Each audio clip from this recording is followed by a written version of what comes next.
to reduce their VAT from 40% to 37.5%.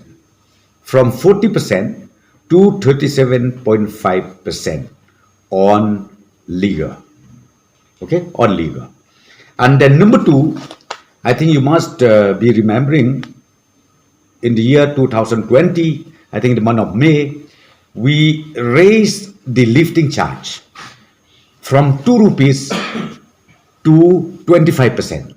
So now again, that 25% is reverted back to 2 rupees as previously done prior to May 2020.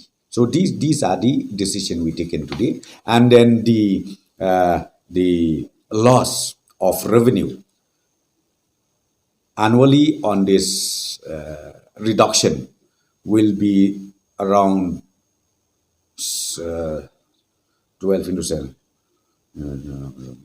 around 85 crores annually.